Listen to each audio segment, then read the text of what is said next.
नमस्कार, pulse 24 news देख रहे हैं आप। आपके साथ मैं हूं सुजल वर्मा। कर्नाटक के हुबली के अवली नगर में साइबर क्राइम के मामले काफी बढ़ रहे हैं, जिसमें ऑनलाइन मार्केटिंग के जरिए लोगों के साथ धोखाधड़ी की जा रही है। वहीं इस संबंध में police commissioner N Shashi Kumar ने जानकारी देते हुए बताया कि अवली नगर में करोड़ों रुपए गंवाने वालों में ज्यादा शिक्षित नागरिक हैं, जिन्हें जालसाज फोन करके ऑनलाइन मार्केटिंग के नाम पर ठगा जा रहा है और झांसा देकर पैसे लूटे जा रहे हैं। उन्होंने बताया कि पुलिस कमिश्नरेट ने इसके लिए पहले ही जागरूकता के काफी काम किए हैं, जिसमें उन्होंने लोगों से मोबाइल का प्रयोग सावधानी से करने की हिदायत दी थी। साथ ही वरिष्ठ नागरिकों को जागरूक होने के साथ सतर्क रहने को कहा था। ಟೆಕ್ನಾಲಜಿ ಅನ್ನುವಂಥದ್ದು ಡಬಲ್ ಎಡ್ಜ್ಡ್ ಸೋರ್ಡ್ ಅಂತ ಕರಿತೀವಿ. ಅಂದರೆ ಎರಡೂ ಕಡೆ ಹರಿತವಾಗಿರುವಂಥ ಒಂದು ಕತ್ತಿಯ ರೀತಿಯಲ್ಲಿ ಅಂತ. ಟೆಕ್ನಾಲಜಿ ಒಂದು ಕಡೆ ಅಡ್ವಾನ್ಸ್ ಆಗ್ತಾ ಇದೆ. ಆ ಟೆಕ್ನಾಲಜಿಗೆ ಅಪ್ಡೇಟೆಡ್ ನಾಲೆಡ್ಜು ಸಾರ್ವಜನಿಕರಲ್ಲಿಲ್ಲ. ಈಗ ಮೊಬೈಲ್ ಅಂತಂದರೆ ಮೊದಲು ಒಂದು SMS ಮಾಡಲಿಕ್ಕೆ, ಕಾಲ್ ಮಾಡಲಿಕ್ಕೆ ಮಾತ್ರ ಉಪಯೋಗಿಸ್ತಾ ಇದ್ವಿ. ನಂತರದಲ್ಲೆಲ್ಲ ಸೋಷಿಯಲ್ ಮೀಡಿಯಾ ಪ್ಲ್ಯಾಟ್ಫಾರ್ಮ್ಸ್ ಬಂತು. ಆಮೇಲೆ main online and digital payment ಶುರುವಾದಾಗಿಂದ ಎಷ್ಟೋ ಜನಕ್ಕೆ ಅದ್ರ ಬಗ್ಗೆ ಪರಿಪೂರ್ಣವಾದ ನಾಲೆಡ್ಜ್ ಇಲ್ದಲೇ ಅದನ್ನು ಉಪಯೋಗಿಸುವಂಥ ಸಂದರ್ಭಗಳು ಎದುರಾಗಿದ್ದಾವೆ. ಸೊ ಹಂಗಾಗಿ ಯಾವುದೇ ಒಂದು ಟ್ರಾನ್ಸಾಕ್ಷನ್ ಮಾಡಬೇಕಾದ್ರೆ ಯಾವುದೇ ಒಂದು OTP ನಂಬರ್ ಬಂದದ್ದಿರ್ಬೋದು, ಅಥವಾ ಫೇಕ್ ಫ್ರಾಡ್ಸ್ ಕಾಲ್ಸ್ ಬಂದಂಥ ಸಂದರ್ಭದಲ್ಲಿರ್ಬೋದು, ಯಾವುದೇ ಒಂದು ಹಣಕಾಸಿಂದು ಡೀಟೇಲ್ಸ್ ಶೇರ್ ಮಾಡೋವಂಥ ಸಂದರ್ಭದಲ್ಲಿ ಪ್ರತಿಯೊಬ್ಬರು ಎಚ್ಚರಾಗಿರಬೇಕು. ಅನ್ಫಾರ್ಚುನೇಟ್ಲಿ ಇದೆಲ್ಲದ್ರ ಬಗ್ಗೆ ನಾಲೆಡ್ಜ್ ಇರೋವಂಥವ್ರೆ ಈಗ ಈ ಒಂದು ಸೈಬರ್ ಅಫೆನ್ಸಸ್ಸಿಗೆ ಅಟ್ರ್ಯಾಪ್ ಆಗ್ತಾ ಇದ್ದಾರೆ.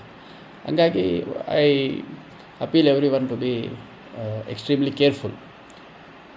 ಈ ಫೈನಾನ್ಷಿಯಲ್ ಟ್ರಾನ್ಸಾಕ್ಷನ್ಸ್ ಮಾಡಬೇಕಾದ್ರೆ ಎಲ್ಲರೂ ಸ್ವಲ್ಪ ಎಚ್ಚರಿಕೆಯಿಂದ ಇರಬೇಕು. ಮತ್ತು ಏನಾದರೂ ಅನುಮಾನ ಬಂದಂಥ ಸಂದರ್ಭದಲ್ಲಿ ಅವ್ರಿಗೆ ಗೊತ್ತಾಗಲಿಲ್ಲ ಅಂದರೆ ಪ್ರತಿಯೊಂದು ಮನೆಯಲ್ಲೂ ಅದ್ರ ಬಗ್ಗೆ ಐಡಿಯಾ ಇರೋವಂಥವ್ರು, ಇವಾಗೇನು ಕಾಲೇಜ್ ಹುಡುಗರಿಗೂ ಅದು ಡಿಜಿಟಲ್ ಪೇಮೆಂಟು ಯಾವುದು ರೆಸ್ಪಾಂಡ್ ಮಾಡಬೇಕು, ಅದು ರೆಸ್ಪಾಂಡ್ ಮಾಡಬಾರ್ದು ಅನ್ನೋಂಥದ್ದೆಲ್ಲ ಸಾಕಷ್ಟು ನಾಲೆಡ್ಜ್ ಇದೆ.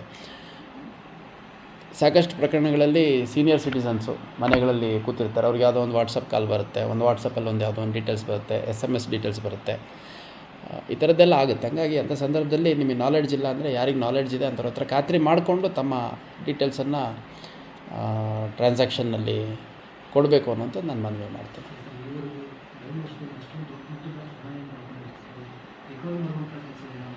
ರಿಕವರಿ ಕೂಡ ಸಾಕಷ್ಟು ಆಗಿದೆ. ನನಗೆ ಎಕ್ಸಾಕ್ಟ್ಲಿ ಇವಾಗ ನೀವು ಮೊದಲೇ ಹೇಳಿದರೆ ಸ್ವಲ್ಪ ಡೀಟೇಲ್ಸ್ ತೊಗೊಂಡಿಟ್ಕೋತಿದ್ದೆ. ರಿಕವರಿ ಕೂಡ ಆಗಿದೆ, but detection percentage in cyber cases is very less. ಯಾಕೆಂದರೆ ಒಂದು ಅನಾನಿಮಸ್ ಐಡೆಂಟಿಟಿ ಇರುತ್ತೆ.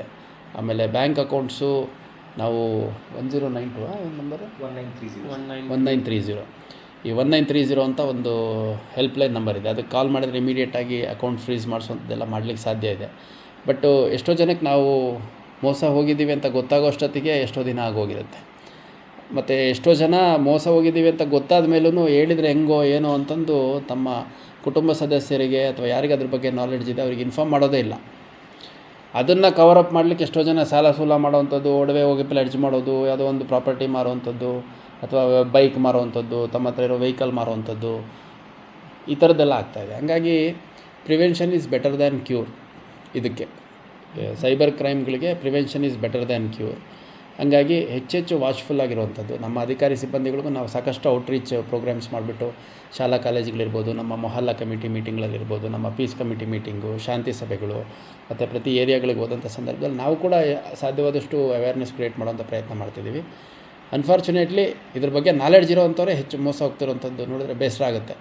ಮತ್ತು ಅವ್ರ ಹಣ ಕಾಪಾಡ್ಕೊಳ್ಳೋವಂಥದ್ದು ಅವ್ರ ಜವಾಬ್ದಾರಿ. ನಂತರದಲ್ಲಿ ನಾವು ಕೇಸ್ ಇನ್ವೆಸ್ಟಿಗೇಟ್ ಮಾಡೋದು, ರಿಕವರಿ ಮಾಡೋದು, ಫ್ರೀಸ್ ಮಾಡೋದು, ದಟ್ ಈಸ್ ಸೆಕೆಂಡರಿ.